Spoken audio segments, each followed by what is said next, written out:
From VOA Learning English, this is the Health Report. Infection by the influenza virus may be more complex than scientists first thought.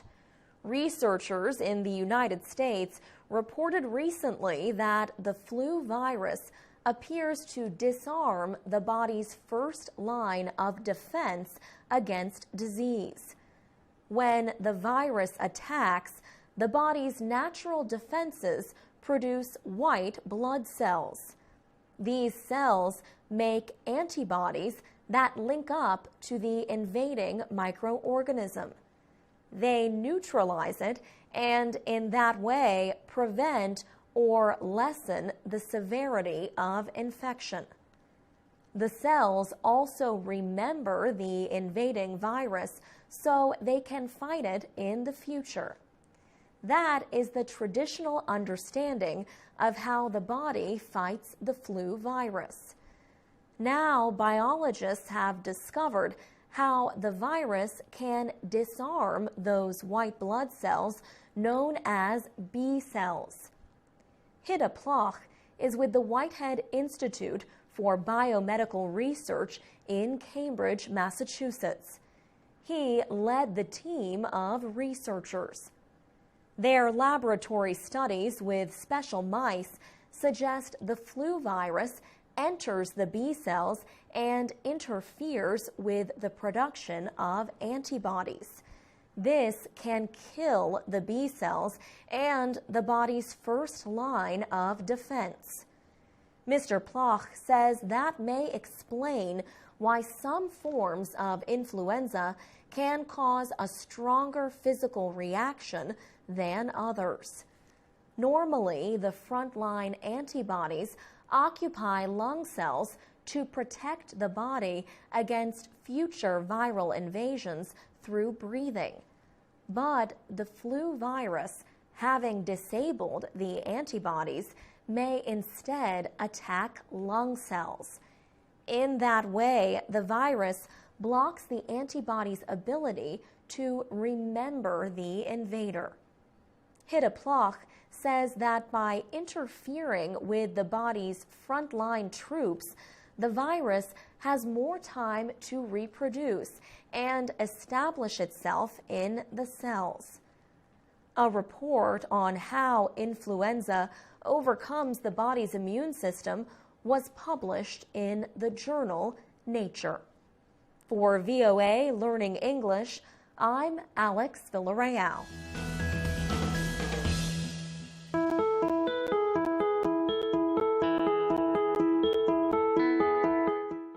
From VOA Learning English, this is the Health Report. Can eating chocolate prevent age-related memory loss? Can eating chocolate cake be good for your heart? That might be too good to be true, but new research suggests that large amounts of substances found in cocoa may reverse age-related memory failure. Cocoa is the main ingredient in chocolate.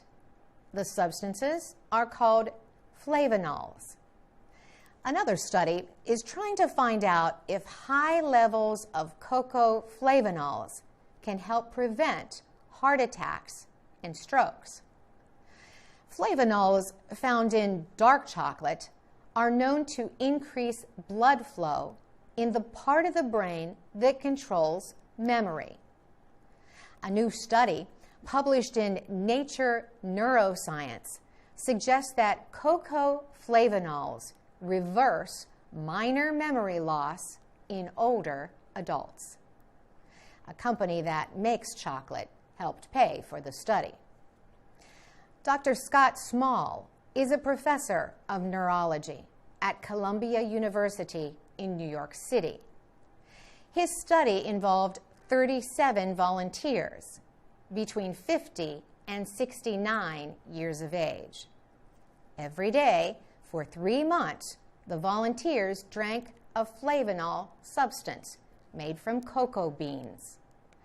Some subjects got 900 milligrams of flavanol a day. Others received 10 milligrams. The subjects had brain imaging and took memory tests before and after the study. Dr. Small says the subjects who had the drink with the most flavanol showed much improvement on memory tests. Brigham and Women's Hospital in Boston, Massachusetts, also has recently announced plans for a 4-year study of flavanol. Dr. Joanne Manson is the lead researcher of the study, which involves 18,000 adults. Some will take flavanols every day. Others will take an inactive substance. The researchers hope to learn if flavanol improves heart health. For VOA Learning English, I'm Carolyn Presutti.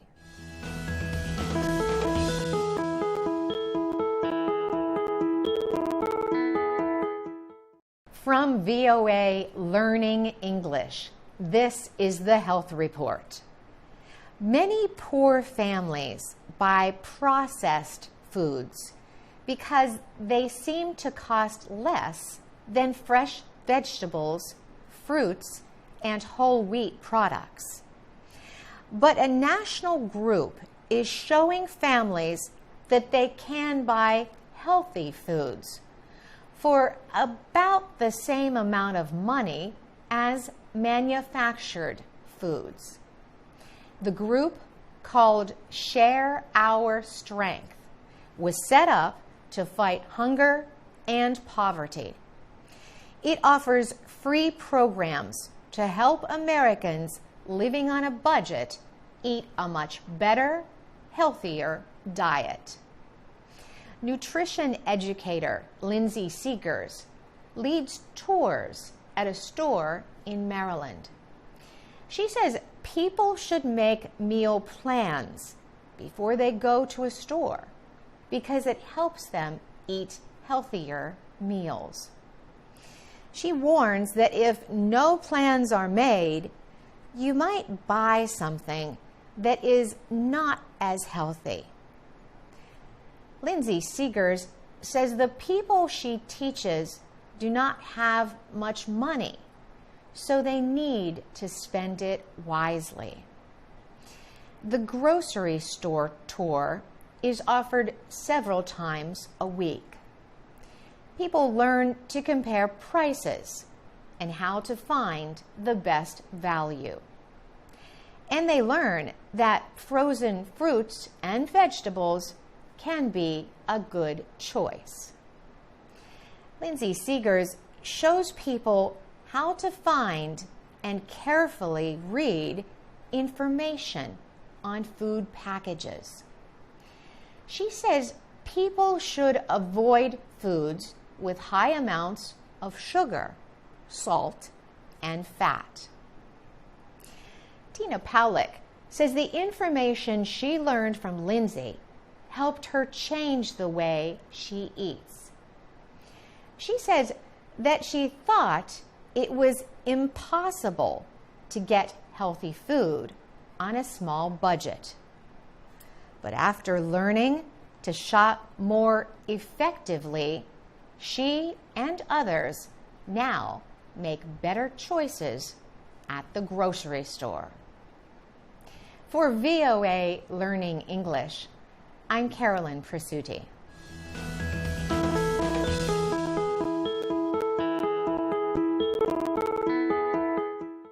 From VOA Learning English, this is the Health Report.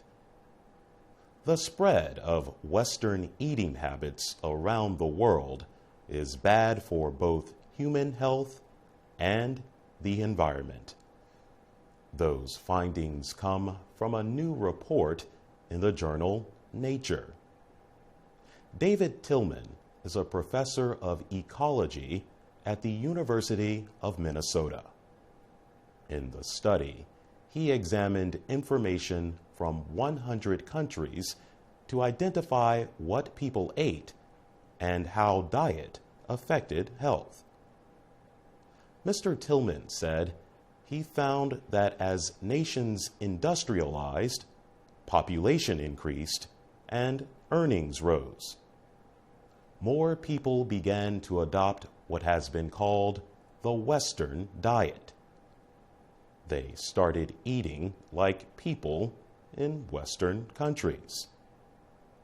But the Western diet is high in refined or processed sugar, fat, oil, and meat. By eating these foods, people began to get fatter and sicker. David Tillman said, overweight people are at greater risk for non-infectious diseases like diabetes, heart disease, and some cancers. China, he said, is an example where the number of diabetes cases has jumped. He said it has gone from less than 1% of the population to 10% over a 20-year period. David Tillman said it is also happening in Mexico and Nigeria. And a diet bad for people also appears to be bad for the environment. As the world's population grows, experts say more forest and tropical areas will become farmland for crops or grasslands for cattle. Mr. Tillman said this will likely create more greenhouse gases, which are linked to climate change. He says one possible solution is to stop eating the Western diet. That means reducing carbohydrates like pasta, rice, potatoes, and bread. For VOA Learning English, I'm Jonathan Evans.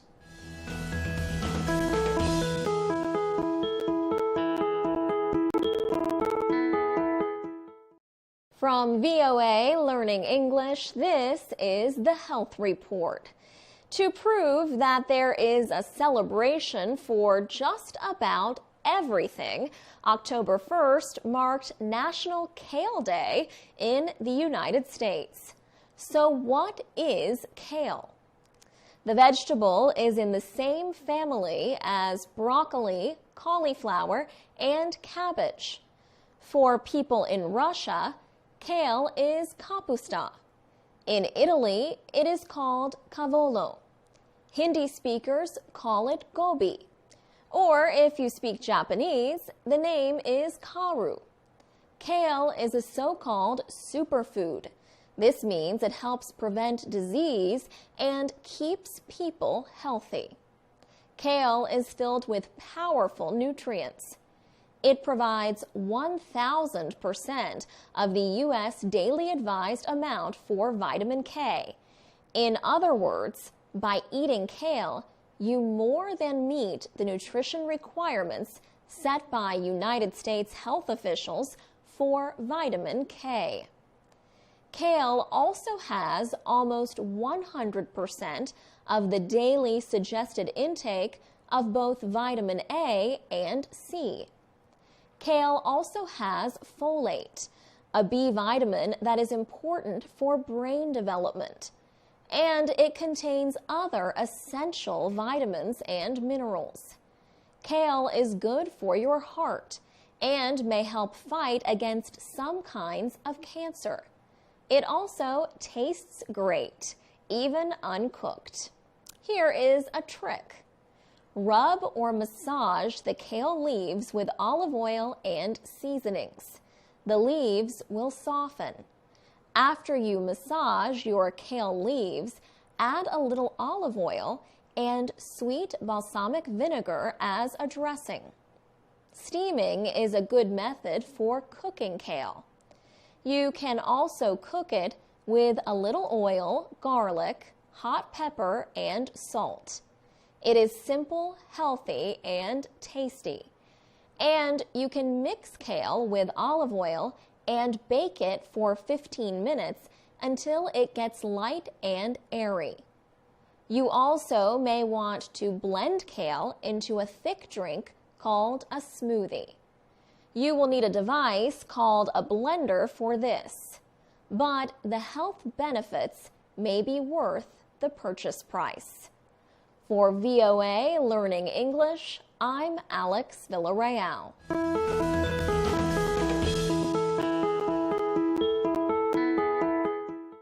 From VOA Learning English, this is the Health Report. Doctors have been warning for years that secondhand smoke leads to many types of illness. However, many children around the world live in areas where adults regularly smoke. Secondhand smoke is when a person breathes air in which others are smoking. Should people be allowed to smoke in their homes, even if children live there? Or is smoking around children a kind of child abuse? This is the latest issue in the great debate over smoking. The journal Annals of Family Medicine recently published an article calling for doctors to start treating children's contact with secondhand smoke as abuse. In that case, contact with secondhand smoke would be considered much like physical abuse or neglect. Dr. Adam Goldstein of the University of North Carolina School of Medicine wrote the article. He says secondhand smoke causes many diseases in children, including asthma and pneumonia. He adds that no amount of secondhand smoke is safe. The U.S. Centers for Disease Control and Prevention agree that secondhand smoke can cause serious health problems in children. They say that compared to children who grow up in homes without smokers, children with parents who smoke have smaller lungs and more illnesses. However, several organizations for smokers' rights in the U.S. say people have the right to smoke in their own homes. These same organizations say that many studies done on the effects of smoking, including those on secondhand smoke, do not use good science. For VOA Learning English, I'm Jonathan Evans.